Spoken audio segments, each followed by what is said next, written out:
Hey guys, you all know me. I'm John, and this is my little brother Adam. Hello, everyone. Adam was really appreciative of all the great comments and support that everybody offered when I posted his story about his weight loss journey on my Facebook page. So he just kind of wanted to do a little talk with everybody and share his journey, his challenges, his struggles, kind of what motivated him to start this journey, and just kind of offer support to people who may be in the same situation as he is, to kind of provide some insight and answer some common questions. And we've kind of brainstormed and came up with a list of questions that we think probably would be some of the things that most people um, have questions about on this journey. So I'm going to do the interviewing. He's going to provide the answers to the questions, and we came up with these questions together. So with that, I'm going to let him tell you a little bit about himself, and then we'll start the Q&A. My name is, oh, excuse me. My name is Adam Liddick. I am 30 years old. I am 13 years younger than my older brother. I've been in Hummelstown, Pennsylvania all my life. And the biggest thing about me is I am an associate at Wise Markets right now, working during the coronavirus. And I figured since this is 6 months and a day after I started my weight loss journey, this would be a good time to do a reflection on my progress through it. And my brother and I were talking about it as well. And I figured that this would be the best way to use it, not only as motivation to people who may be struggling with weight loss themselves, but also serve as a reflection.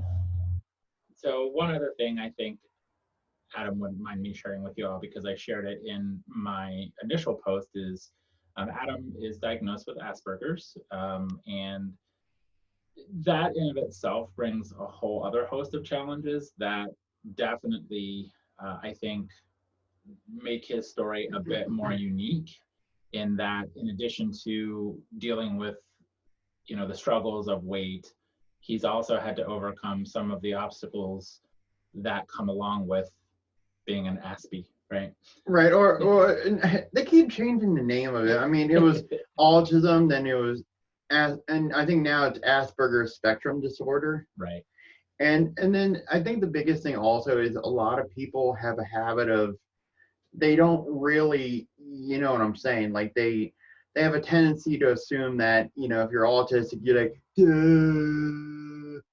In other words, they assume like you're mentally retarded. And I mean, I abhor the word retard for that reason, because autism has a low and a high functioning. Low functioning can have any degree of mental delay, because remember, I don't want to use the R word, but high functioning autistic people are of average or above average intelligence, but generally lack social finesse. Like myself, I am very socially awkward, shy, and apprehensive or in social situations, and my brother will tell you that firsthand.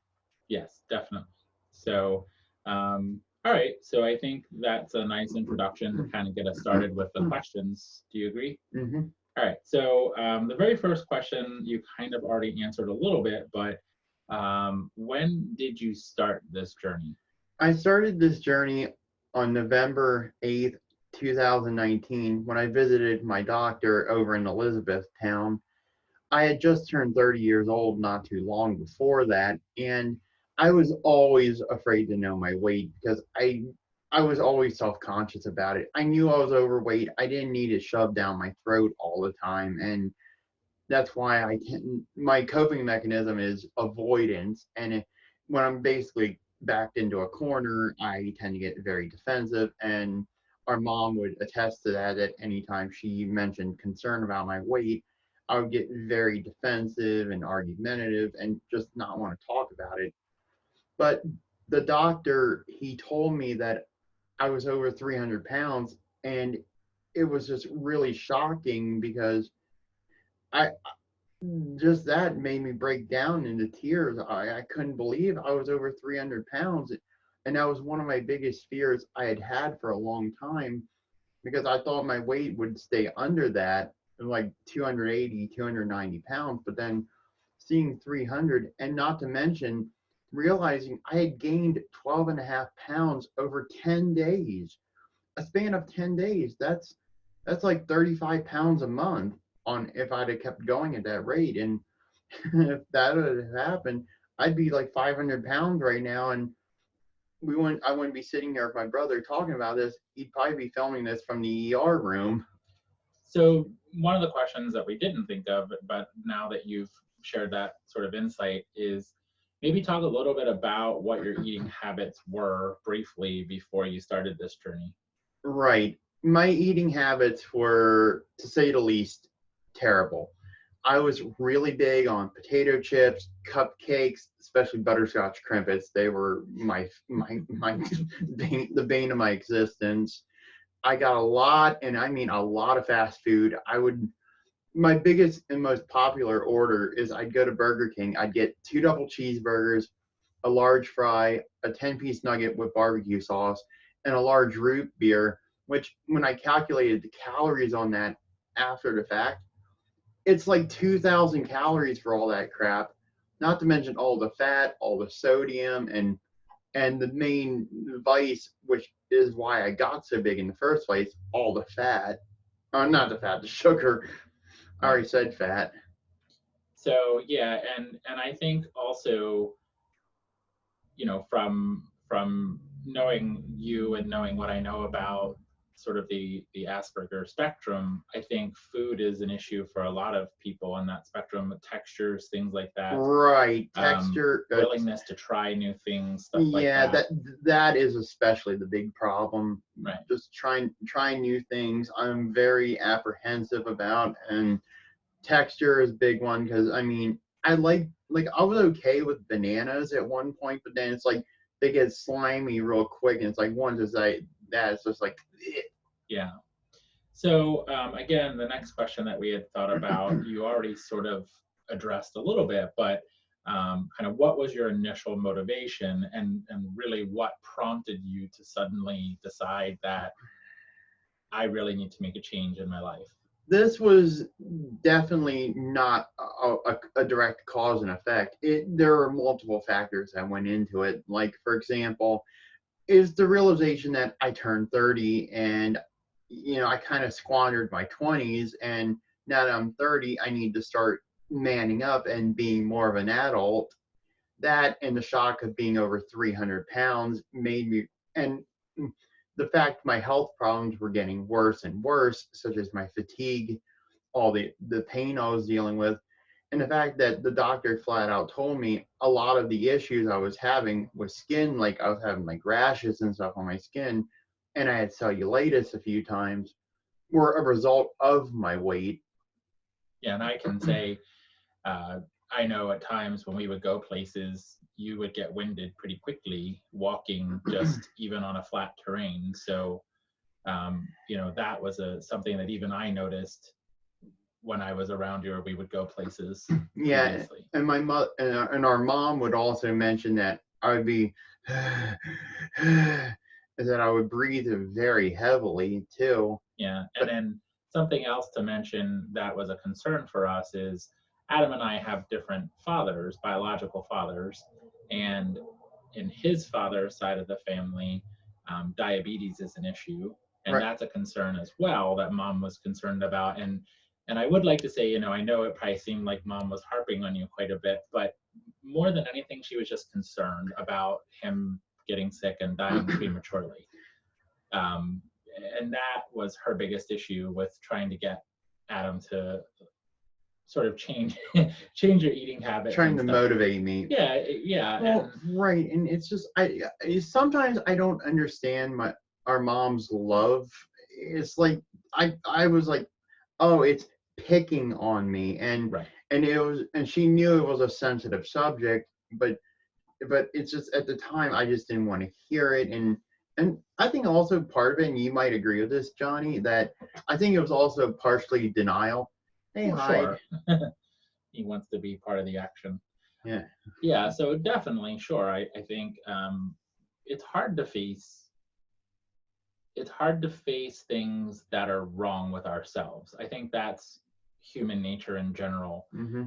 and knowing, we can know that something's wrong, but being able to sort of confront that and face it and make a change is the hardest thing to do. And so that's why I think your story is kind of amazing, because not only did you make a change, but you made a drastic change quickly. Right. And not only that, but I've also in the past, when I was in college, I was about 20 years old, that eventually my mom did scare me enough that I stopped drinking a lot of soda. And for a week or two, I drank only water, but I ended up, over the course of a couple weeks after that, regressing back into drinking lots of soda. But I switched over to primarily iced tea. Yeah, which still has a lot of sugar. Which isn't any better. So pick your poison. So pick your poison. Lots of sugar and empty calories, or slightly fewer calories and empty calories and sugar, but at the risk of getting kidney stones. Right. So the next question that I think a lot of people would like to know, and a question that a lot of people had when I posted your story was, how did you go about this, dramatic change that you've experienced? So well, first of all, as soon as I got back from the doctor's office, the first thing I did is I went to the grocery store and I started seeking out alternatives for a lot of things. At first I'm like, oh, I'll just drink juice. Juice is healthy. Well, no, because that actually has more sugar in it per volume than iced tea. So it'd be like trading beer for vodka, basically. I think some people would be okay with that. Yeah, well, I don't have the financial means for that, but so a lot of it was just like it was like bargaining, and it's like I knew deep down inside the only way to do it was simply to do it. So I started drinking sparkling ice, which only has 5 calories in it. There's no sugar. I mean, and with only 5 calories in it, it's completely negligible and it's completely safe.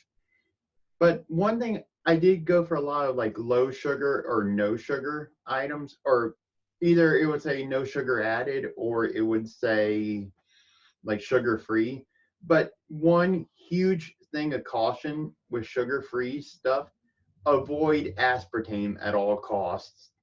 Yeah. So I like the fact that you brought up kind of this concept of you switch to healthier alternatives like juice and things like that. I periodically teach nutrition, and one of the things that is a struggle is our body is designed to want sugar. That is the thing that our cells use for metabolism, etc. So everything, when you hear the word sugar, you tend to think of like sugar, like granulated sugar that you put on your cereal or whatever you're putting it on. But sugar is also a derivative of carbohydrates, so things like bread.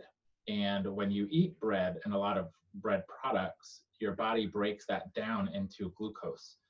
And so you may think that you're cutting out sugar, but you might not be. So pastas, things like that, carb-rich foods are still going to give you a lot of sugar, just not in the form that you think of sugar. So you do, if you are trying to, lose weight, do have to be somewhat cautious about the things that you're taking, because they can still be kind of high in sugar. And I know it's hard. I struggle with my weight myself. I've recently lost close to 40 pounds myself, and it's hard. It's hard to cut out some of the things, and it's very, very it's very tiring at times to look at everything and read it. And sometimes it's just easier, especially with our lives being so hectic a lot, to just grab the quick thing and go. And as we'll talk as we get through this, that's okay to do that from time to time. It's just doing it all the time is where we fall into the problem. Right. Now, like my brother was saying, another thing is that you got to be really careful, because I will admit it right now, I am an obsessive ingredient and nutrition label reader at this point. And I think that also comes a little bit with your condition as well, though. Right. That only makes it worse. Yeah. But like I said, so I mean, I look at nutrition facts. I cross compare different products. But anyway, a little side step here about pasta. That's also horrible on calories, not just the carbs, but it only takes 2 ounces of dry pasta to equate 200 calories, and that's just scary to think about because I used to go there and I used to buy these big microwave things of macaroni, which are designed for like 4 or 5 people, and I would eat the whole thing in one sitting. Yeah. So I guess that kind of leads us into the next question of what challenges did you have to overcome? Um, both I would say maybe personality wise, but also Like diet emotionally. wise. Yeah, and also kind of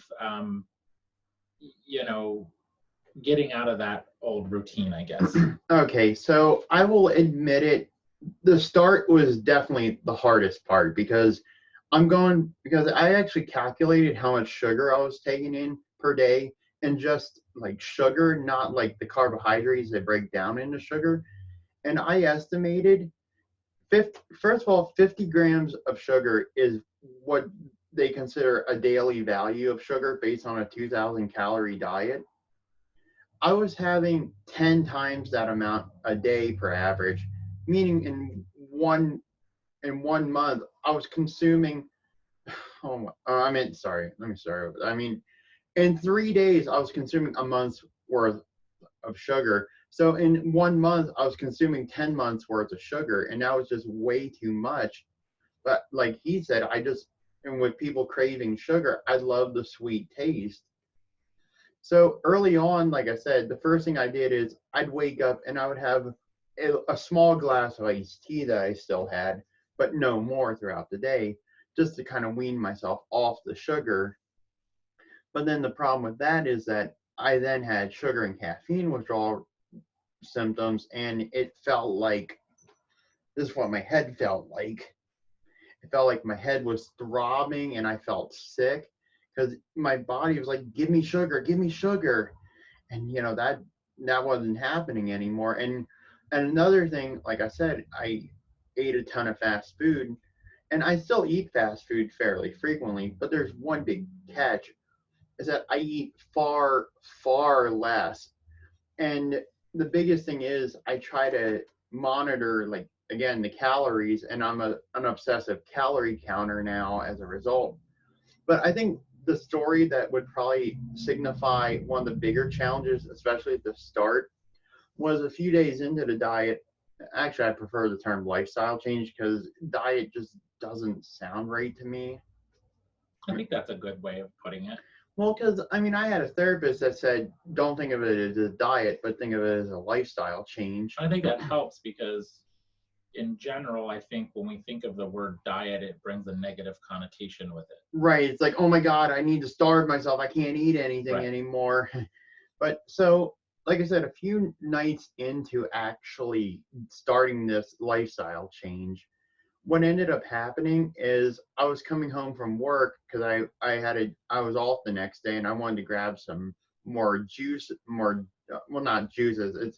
It's Mio. It's basically it comes in a real small thing, and if you have a standard half-liter bottle of water, what you do is you squeeze it twice, and then it flavors the water. I mean, it still tastes sweet, but it's completely calorie-free, sugar-free, and it uses sucralose instead of aspartame as the sweetener.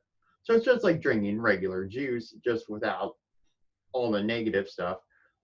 So I was, because near work there's a McDonald's nearby, and I turned into it, and I was like, okay, I'll get a chocolate milkshake because I have a craving for it right now, and as I turned in, I kept saying, no, Adam, no, Adam. And I kept telling myself, no, no, no, no. And I ended up driving right past it and ended up doubling back and going home.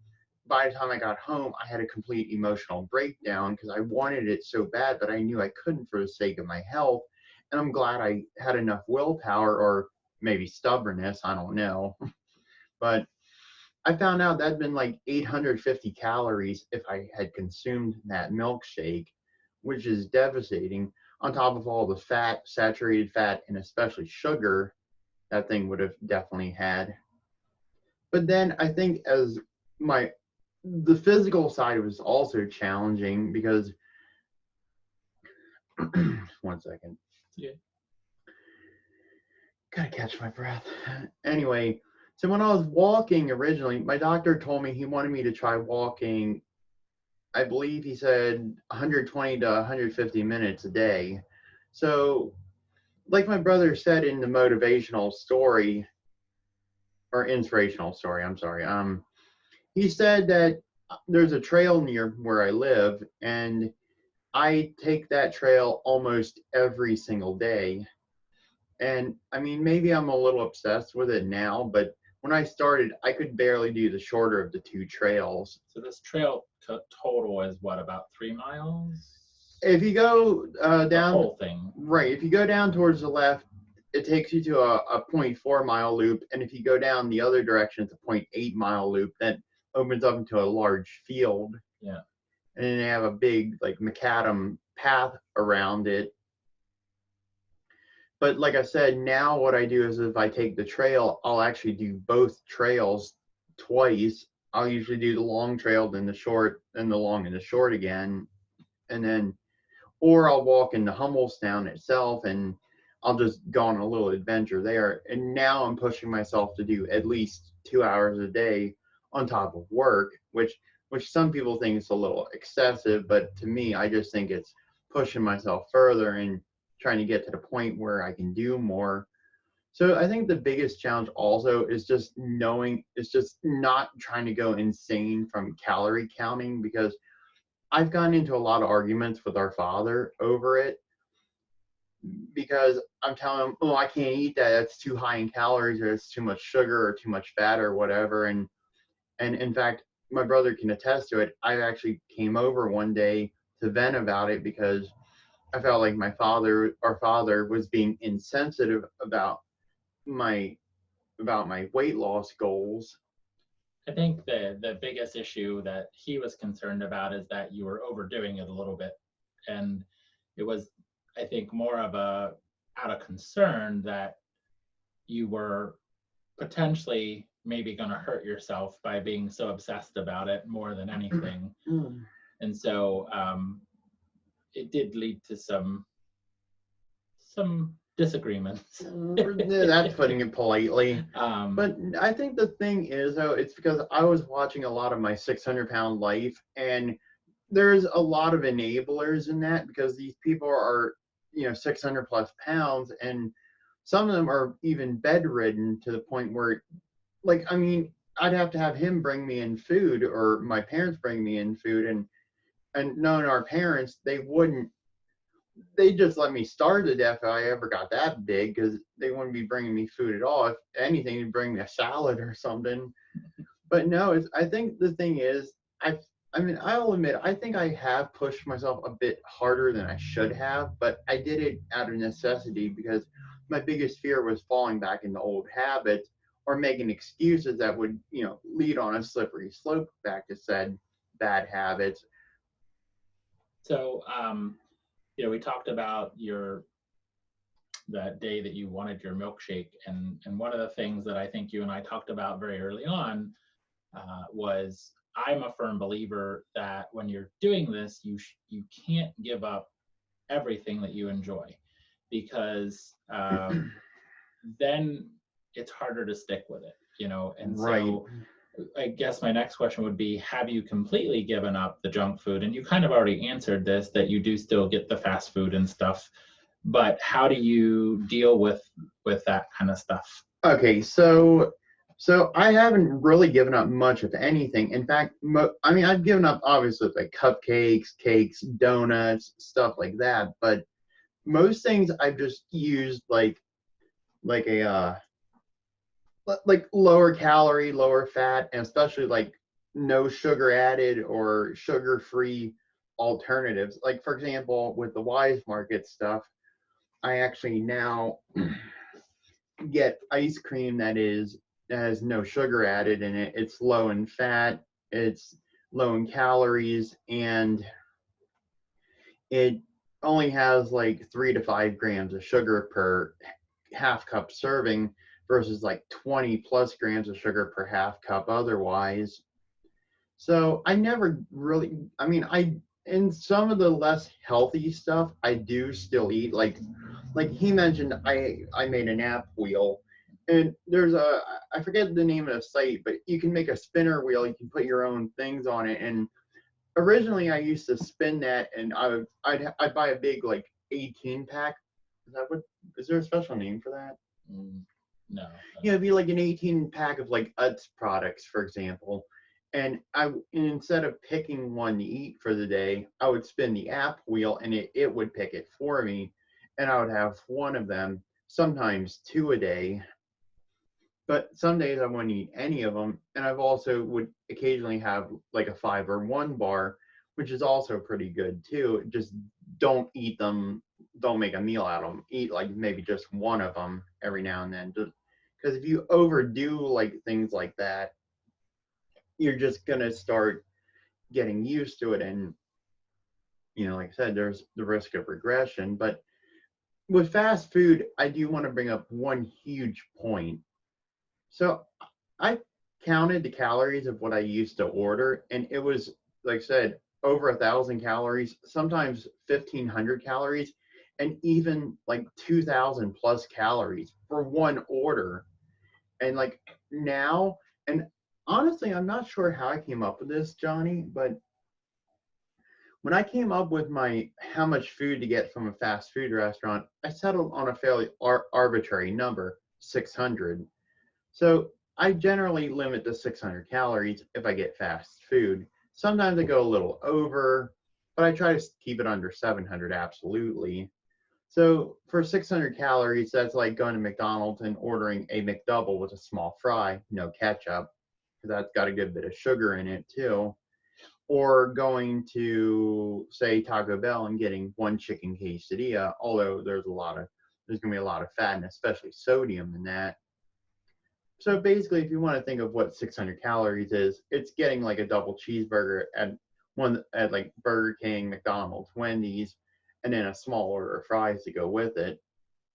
So that kind of brings us to, you have what we kind of call cheat days, right? Where you do allow yourself to sort of, like, I don't want to say indulge, but I think one of the biggest struggles with weight loss is people think they have to give up the foods that they love, and you don't at all. And I tell my students this all the time too.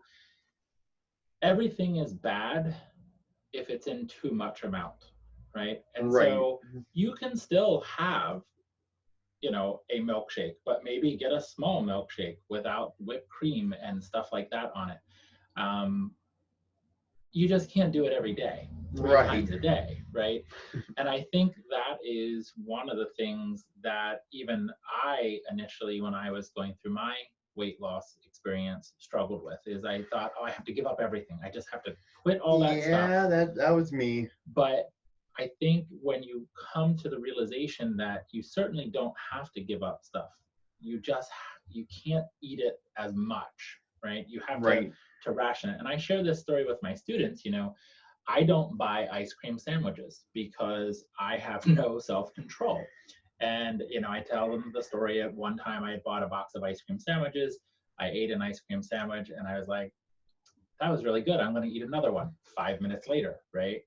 And another one. And that's the thing, right? That's the problem, is it's portion control. And I think that's difficult to do. So the next question, I guess, well, we kind of answered that, is have you given up all your junk food? What things have you done to help you stay on track? And what is your continued motivation to stay on this journey? Right. So like I said, the continued motivation is just getting down to a healthy body weight, which at my height would be anywhere from 144 to 176 pounds. And I want to get down within that range long term. That and the fact that I was dealing with all those issues with being overweight, and clothes were getting exponentially harder to find because because apparently even shops like Walmart and stuff are fat shamers, and they don't. Well, I don't think it's that. It's just there's too little demand for that kind of clothes, right? Yeah, I mean, there are certainly specialty Right, stores. DXL at the Harrisburg Mall, Right. which I've seen, I think, up to 8X shirts, and I dread being in something that big. But so the continued motivation, like I said, is just knowing I can do it and knowing that I got a lot of people back me up on it, and that it's gonna really hurt me if I mean, yeah, I'll let others down, but I'm gonna let myself down more than anything if I don't keep doing it. And the fact that it's getting so much easier now helps as well, because as I've been losing weight, my rate of weight loss is definitely slowing, Yeah. because I was losing my first 3 weeks, I dropped almost 13 pounds, and that was a rate of almost 5 pounds a week at that point. And Which is not, under normal circumstances, healthy to lose that much that quickly. However, when he started his weight loss, I remember telling you, you're going to lose it fast at first, right, and then it's going to slow down. And because I remember a couple times you called me really scared and right, worried, because the other issue that you had was people in your personal life, friends that you talked to online and stuff, were telling you that you were doing it wrong and that you were going to kill yourself. right, or otherwise trying to break me, as I put it. And I tried to explain to him that that is normal. When you first lose weight, it drops off quickly usually, Right, but and then it's going to really slow down because your body, number one, a lot of it was it'll get used to the amount of calories you're intaking, right. and that's why you need the cheat days, because what I've read is, like, if I eat, because I try to stick to a 16 to 1800 calorie diet as much as I can. Some days I go a little over it, but I try to also give myself a little bit of leeway to, like, if I say, okay, I ate 1800 today, I'm giving myself about a 10% margin of error. Yeah.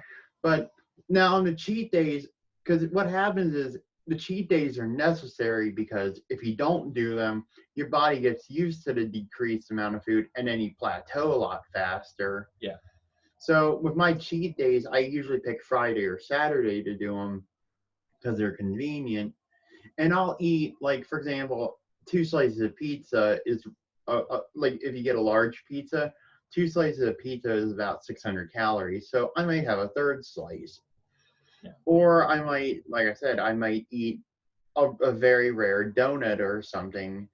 Or, I might eat slightly more at dinner. But generally speaking, I'll allow myself an extra 300-400 calories on those days. Or if it's like a special occasion like Thanksgiving, Christmas Eve, Easter, whatever, I'll also designate those as cheat days as well. Yeah. So, and I think, it's one of those things, again, right? I say you can't just totally give up everything you enjoy, because then it does become more of a diet and less of a lifestyle change. Right. And that is where I think it's harder for people to stick with the goal, right? Because I don't want to say you're miserable, but it does become sort of miserable to give up everything that you enjoy. You become demoralized. Yeah, and I think when you can allow yourself that reward, almost, if you want to call it that, then that it becomes less of a diet and more of I just realize that I have to watch what I'm doing. Right. And I would say, really, I mean, the most that you've done as otherwise is the walking. Right. And see, the other thing is, I was explaining how I lost a lot of weight at the beginning, but the thing is, I didn't do that much of a diet modification at first, but I eventually settled on the roughly 16 to 1800 calorie limit. But I was only walking maybe 3-4 days a week for half an hour. And now, I mean, every single day, just about, I'm doing a 2 hour, sometimes a 2.5 hour walk. I'm keeping my calories around the same. And now the most I can push out a week is maybe 3 pounds. Yeah. Where and I know that eventually I'm going to get then down to the point where I'm going to stop losing weight altogether. It'll just be maintaining. Right. But then the thing is, I can also, if I do start getting less active, I can also just eat less to begin with. And frankly, when I start getting to that equilibrium point, I could actually afford to eat a bit more, I think. But see, the other thing too is a lot of people with diets, they also think that with diets, it's like they think, okay, oh my God, I just got to starve myself. And yeah, you might lose weight, but there's one caveat. And the caveat is that if you just starve yourself, as soon as you start eating food, you're going to bloom right back up. Yeah. Yeah. So, and I do think, and I tell my students this all the time too, once your body creates a fat cell, you have it for life. It never goes away. Now they shrink down when you lose weight, but that is why it's so much easier to put the weight back on so quickly than it is to take it off. And I will also share with people that fat cells actually release a hormone that makes you want to eat when you're dieting or going through your weight loss transformation. And it's something that is biologically there from when we were hunter-gatherers, where we didn't have a McDonald's or a Walmart that we could just go buy food. You know, you were out hunting a woolly mammoth or whatever. Or fishing or whatever. And who knew when you were going to find food again, right? So the goal there, and I liken it to animals that have to hibernate. They pack on a whole bunch of weight in the fall and the winter to get them through to the spring because they know through the winter months it's going to be scarce food, right? And fat is long-term energy storage. That's what it's for. Also for other purposes, but it's meant to be long-term energy storage to help us get through difficult times when we don't have access to food regularly. So that is also one of the big challenges, I think, for people that helps them or sort of is disheartening is when you put the weight back on so quickly, right? And that's going to happen. It's going to happen through your weight loss journey. Things go up and down, up and down, up and down. And the key is not getting discouraged. And that sort of brings us to, well, you kind of answered these other questions, I guess. Yeah, I'm getting ahead of myself. Oh, that's okay. I think it's part of the natural process of telling your story. You know, we sort of put questions in a list, but right.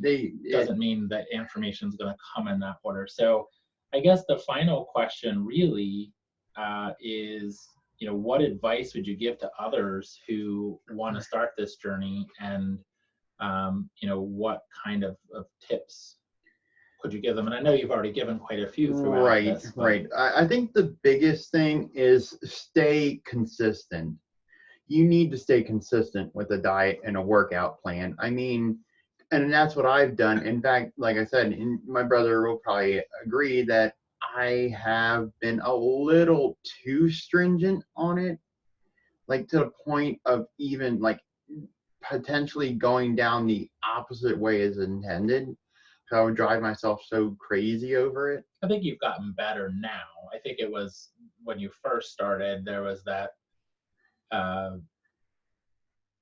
you were much more like stringent with everything. I think you've gotten a little bit more lax now as far as giving yourself a little bit more leeway. Right, because before I made it sound like, oh, I just ate a little piece of cake. Oh my God, I'm going to put on 30 pounds just like that. And it's like, I mean, I think the biggest fear was failure itself, which has been a chronic issue with me. But as far as the weight loss is concerned, like, you know, I don't want to hear, oh, but I need soda. I have to have it. I can't give. No excuses. Yeah, I think it's easy to sort of fall into that rut. Yeah, and you brought this up earlier about comfort food, right? It's a comfort for a lot of people, and I think that's in our lives. Often there are a lot of things we can't control, but food is something that we can control, and so it's for some people it is this it's one of the few things in their lives that they feel like they can have control over. And so that, I think, is where a lot of times problems can come up, is it is the one thing that you have total control over. And we even talked about this before we started recording. Right. There are certainly things that when I'm in a bad mood, gravitate to food wise. Right. And I'll admit, sometimes with me, I can get the same way. But I think the biggest thing is that with me, when I started, is I used food as a coping mechanism, which is extremely dangerous. And I think that's common. I don't think that's an uncommon thing. Now, the thing is, I mean, like, I didn't really have like any enablers per se, even though my father, if he was out, if he was out, and I'd say, hey, Dad, can you pick me up a couple hamburgers while you're out? He'd be like, sure, and get them for me without question. I mean, would that qualify as enabling? I don't think so. I think it was just that was your routine and sort of his routine as well. I don't think, I think enabling would be if he just brought it home for you without asking. Or like I said, but then again, I could just drive to get the food anyway, so it wouldn't. So yeah, you're right. It wouldn't be enabling. But I think the thing is, like I said, I just got into a rut, and I just kept making up excuses. Just I can't give up the food, and I'm gonna argue this. I don't care what anybody says, but food addiction is honestly just as bad, if not worse, in some ways than drug and alcohol addictions.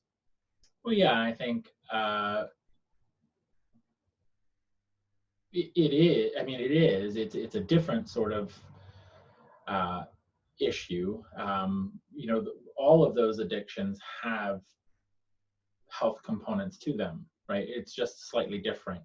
So, drug and alcohol addiction, the health effects there tend to be seen a bit more immediately if you have issues with drug and alcohol. But the food addiction is a gradual thing, and that's why I think it's hard for people to see it. Right. You don't think of food is bad, right.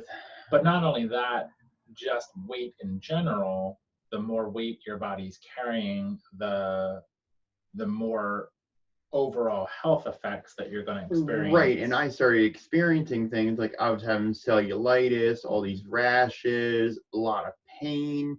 I had times where like my arch would hurt for like weeks on end.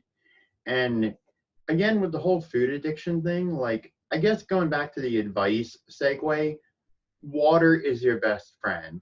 Mm-hmm. Water, try to drink, I believe, I think I've read anywhere from 2.5 to 3.5 gallons of water a day is what they recommend.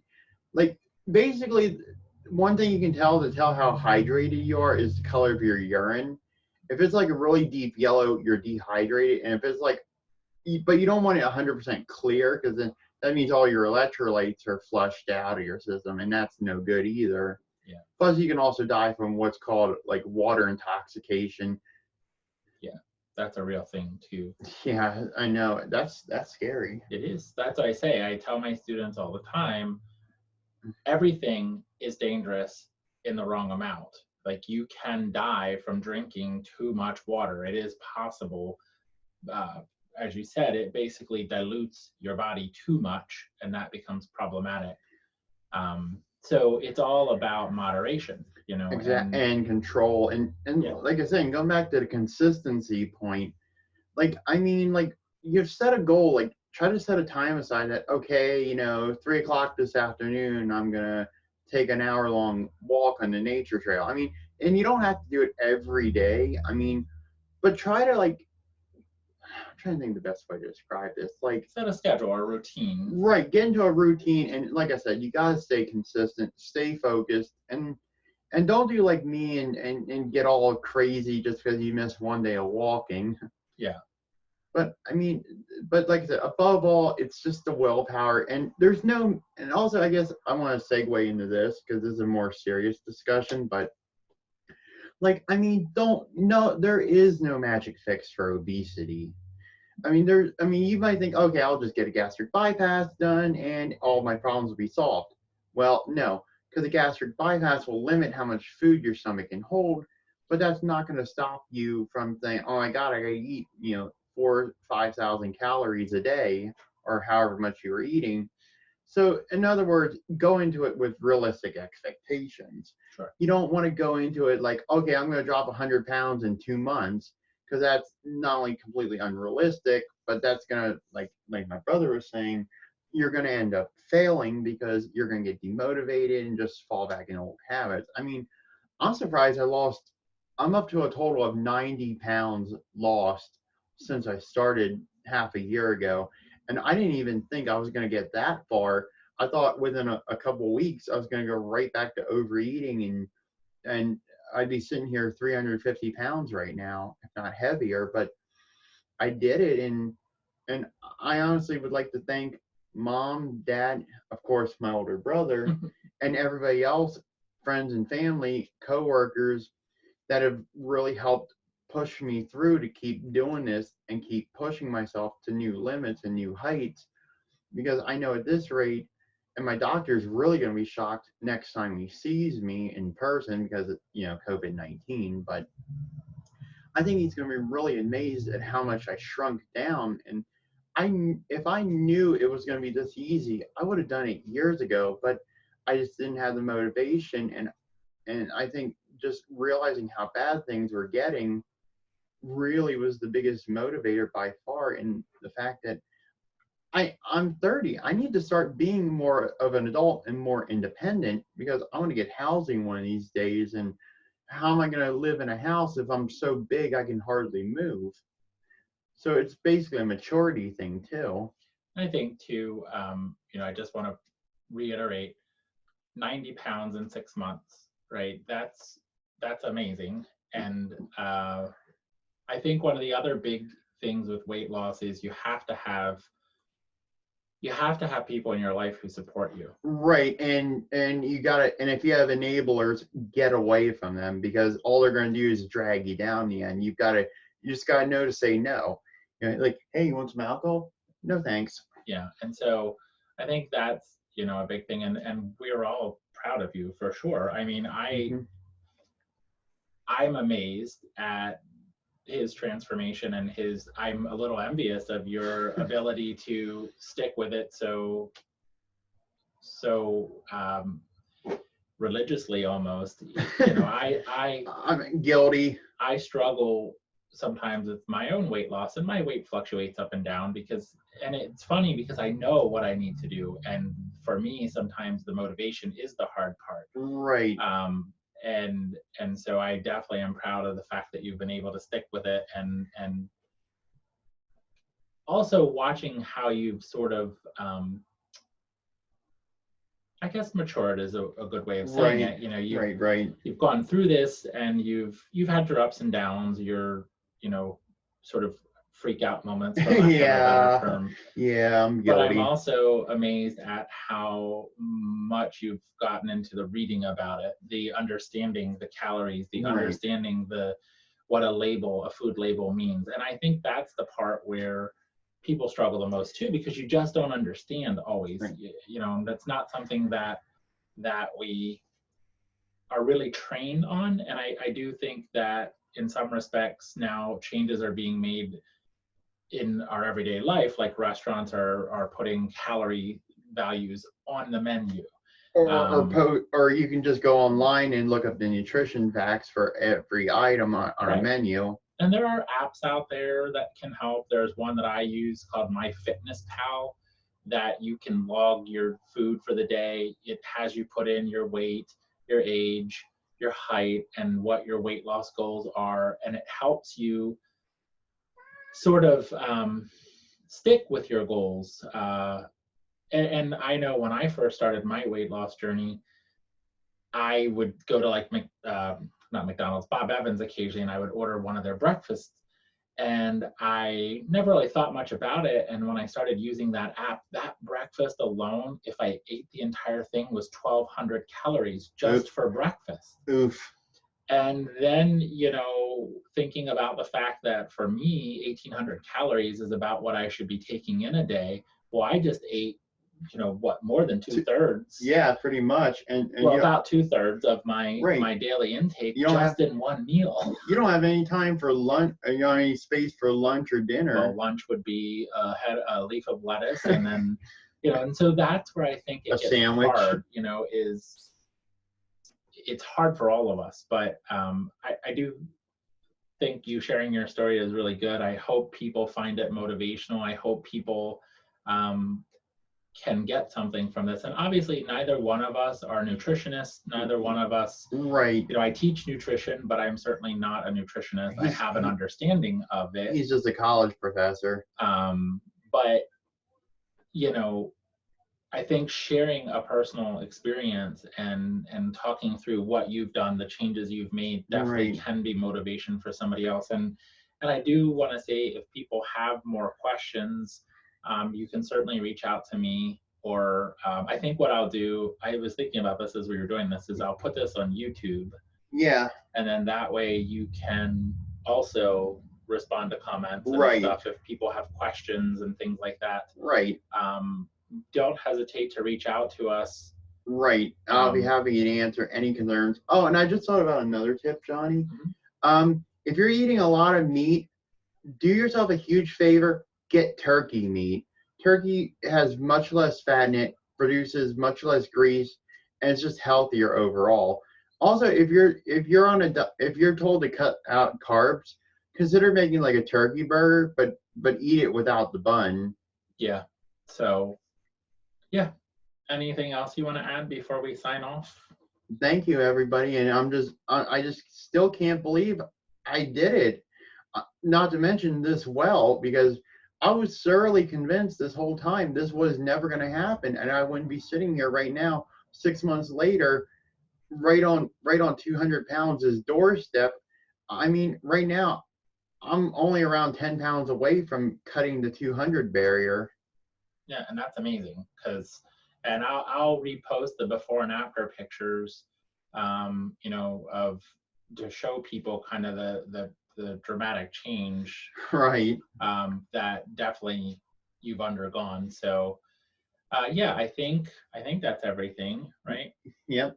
All right. So thanks, guys. And again, if you have any questions, don't hesitate to reach out to us. And I really do appreciate all the positive feedback, all the encouraging comments and everything. You got over 200 positive likes and comments on my Facebook page alone. And Adam doesn't have social media, so I refuse to use Facebook. I post stuff on my account, and my mom posts stuff on her account as well. So anybody that wants to get in touch with him, you can certainly reach out to me, and I can give you his information. All right. All right. So, wait, I just thought of another thing, but I think what also really elevated me to a higher level was my brother's inspirational story, because that really struck home for me. Because when my mom had posted I lost 51 pounds 3 months in, I'm like, oh my god, now now you're putting too much pressure on me, and now it feels more like you guys are helping me out, rather than like, oh my god, you're putting a ton of pressure on me.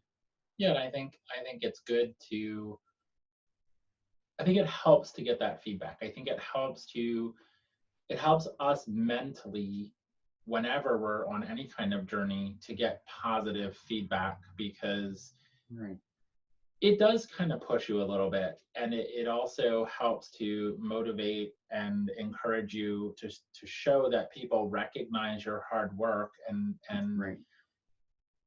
I think I tell my students this all the time as well. There's so much ugly in the world that I think it's nice when you get the good stuff. Right. And I wish there was more good, emphasized, like, lady climbs a tree during a lightning storm to save her neighbor's cat, not 7-Eleven down the street got robbed for the 3rd time in the month. And I think the other thing too that really helped me is that I did this almost completely on my own with planning out my, like, the food part of it. I mean, I did consult my brother a lot on it, but for the most part, like how much to eat, when I eat, and the exercise regime I came up with almost entirely myself. Mm-hmm. I didn't ask a doctor or a dietitian or anything like that. I just completely winged it, and I didn't. And also, I guess one last tip before I close out. I know I keep going back to this, but avoid fad diets. You know, just ask a doctor like what you should do, and then just listen to what he or she says. And you know, Dr. Beam, if you somehow get to see this video, thank you a lot. I just wish I could really do something to do you justice, man. Well, I think the fact that you've made this transformation is doing him justice, or her. I'm not sure. Him. You know, the fact that you listened and made the change, And that he motivated me. right? So, Because I think it was just the shock of being over 300 pounds that really woke me up. yeah, I totally understand that. All right. Thank you for having me, Johnny. Yeah, no problem. All right, thanks, guys. Again, thanks for listening, and thanks for the positive vibes. And maybe this is something we can do on and off throughout the journey. Oh, sure. Update people and kind of see, you know, check in and let let everybody know how it's going. So, Cat got your tongue, but yeah, the cat's on my exactly. lap. All right, guys. Have a great weekend. Stay safe out there. Yeah. Just stay healthy, stay smart, and keep motivated. Thank you, guys. All right. Bye, guys. Bye.